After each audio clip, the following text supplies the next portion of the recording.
नमस्कार प्यारे बच्चों, मैं doctor Vinod Kumar, Swami Vivekananda degree college Hirapur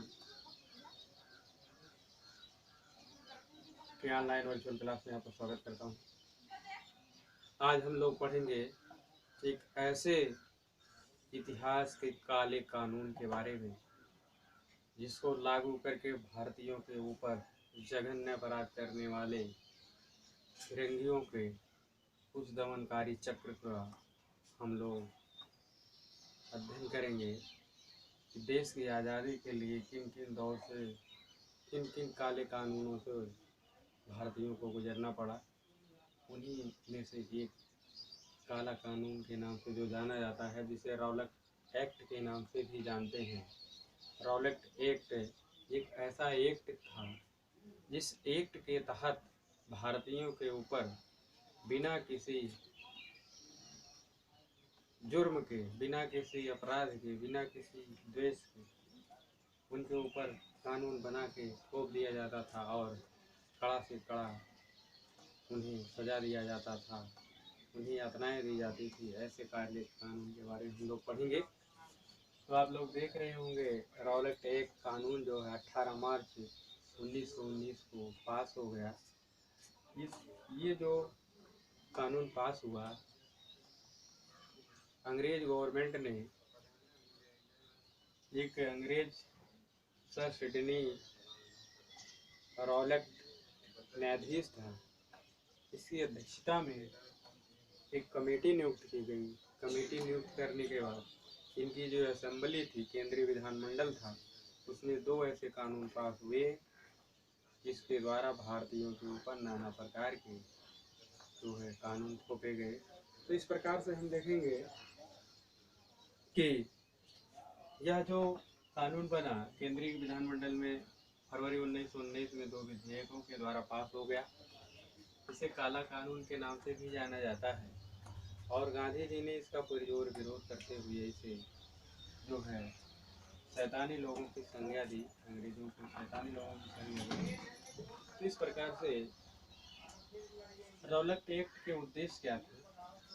इनका मेन उद्देश्य था कि जो क्रांतिकारी गतिविधियां फैल रही थी उन्हें दमन कर दिया जाए, उन्हें रोक दिया जाए, अर्थात क्रांतिकारियों के मंसूबों को कुचल दिया जाए। इस उद्देश्य से यह कानून बना था। कई कारण बने इसमें है। क्रांतिकारी जो थे, क्रांतिकारियों के मुकदमे जो है सीधे हाई कोर्ट के 3 जजों के पास भेज दिया जाता था और अदालत में पेश होने, उनका फैसला देने तथा निचली अदालत में उन्हें जाने की आवश्यकता नहीं थी, अर्थात वो कहीं अपील भी नहीं कर सकते थे। दूसरी बात, अगर किसी व्यक्ति के ऊपर उन्हें संदेह हो जाता था तो उसके ऊपर बिना पूछे पाछे उसको जाकर के पकड़ के उसको जो है लाके लॉकअप में बंद करके उसके खिलाफ मुकदमा चलाते थे। यदि उन्हें किसी के ऊपर संदेश हो जाता था कि यह व्यक्ति क्रांतिकारी गतिविधि में है तो उसके ऊपर भी वो लोग बिना पूछे पाछे उसके ऊपर मुकदमा चलाते थे। दूसरी बात, और जितने भी व्यक्तियों के ऊपर उन्हें संदेश होता था उन्हें चाहे जहाँ नज़रबंद करके चाहे जब तक रख सकते थे, अर्थात एक हिसाब से ऐसा कानून था जो अंग्रेजों के मनमानी ढंग से बनाया गया विधान था। इसका पुरजोर विरोध तो हो रहा था, लेकिन विरोध होने के बाद भी ये लोग ऐसा कानून पास करके भारतीयों के ऊपर नाना प्रकार के जो है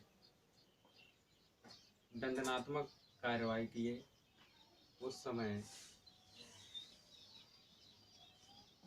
फिर इसके बाद क्या होता है, एक्ट लागू करने का जो उनका विधेयक था, कानून था, क्यों था?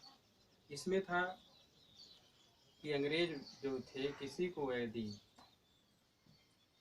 चाहे जिसको वो दोषी मान लेते थे, वो अपना जो है दोष सिद्ध करने के लिए उसे मौका भी नहीं मिलता था, अर्थात वो जो चाहते थे ऐसा ही वैसा ही करने का काम करते थे। इस प्रकार से अगर उनको ये पता चलता था कि कैद जो बंदी हैं, जो कैदी हैं, अगर वो लोग भी ऐसी गतिविधि में लिप्त हैं तो उन्हें वहीं पर रख देते थे, उन्हें निकालते नहीं थे, न उन्हें बेल पे छोड़ दी जाती थी। इस प्रकार से यह जो दलील है इसे यह भी कहा जाता है कि बिना अपील, बिना वकील, बिना दलील, अर्थात बिना अपील, बिना वकील, बिना दलील का भी यह कानून कहा जाता है। तो ऐसा रहा यह कानून। तो इस प्रकार से अब हम इसी के विरोध में पढ़ेंगे जलियांवाला बाग हत्याकांड। ये इतिहास के काले कानून से भी बढ़कर जघन्य अपराध हुआ। जलियांवाला बाग हत्याकांड 13 अप्रैल 1919 के बैसाखी पूर्णिमा के दिन अमृतसर पंजाब के बाग है, उस बाग में, क्योंकि हर साल लोग जो है बैसाखी पूर्णिमा के दिन रबी की फसल की शुरुआत के समय लोग खुशियों का इजहार करते हैं, हजारों की संख्या में लोग वहाँ जुटते हैं। तो उसी दिन इस काले कानून का विरोध करने के लिए सरफुद्दीन किचलू और लोगों ने इस कानून का विरोध करने के लिए एक मीटिंग बुलाया। मीटिंग में हजारों लोग जुटे। मीटिंग चल रही थी, उसी दरमियान जनरल डायर नाम का एक कुख्यात अपराधी प्रवृत्ति का अंग्रेज निहत्थे भीड़ भाड़ वाली जनता को चारों ओर से बाग को घेर लिया और उस पर गोली चलाने का आदेश दे दिया। निहत्थे भारतीयों के ऊपर, निर्दोष भारतीयों के ऊपर फायरिंग होने लगी। उसमें हजारों लोग मारे गए, हजारों लोग घायल हुए। वहाँ कई कुएं थे जो कुएं लाशों से पट गई। ऐसा जघन्य अपराध किया।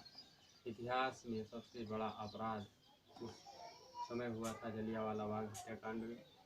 तो जलियांवाला बाग हत्याकांड जो है 13 अप्रैल 1919 के दिन हुआ। डायर ने इसमें जो है सबसे बड़ी भूमिका डायर की रही। हजारों लोग मारे गए, असहाय हुए। उसी समय एक ऊधम सिंह नाम का बच्चा छोटा सा था और उसके माँ बाप भी इसमें मरे, लेकिन उसने कसम खाया कि डायर हम तुम्हें ज़रूर मारेंगे। तो उसमें वो लड़का बड़ा होता है और डायर को जाकर के उसके ही असेंबली में उसको मारता है, गोलियों से भून देता है। तो यह प्रतिशोध का बदला ऊधम सिंह ने लिया। उस समय गुरुदेव रविन्द्रनाथ टैगोर को एक उपाधि मिली थी अंग्रेजों द्वारा, जिसे नाइटहुड कहा जाता था। उस नाइटहुड की उपाधि को भी उन्होंने त्याग दिया।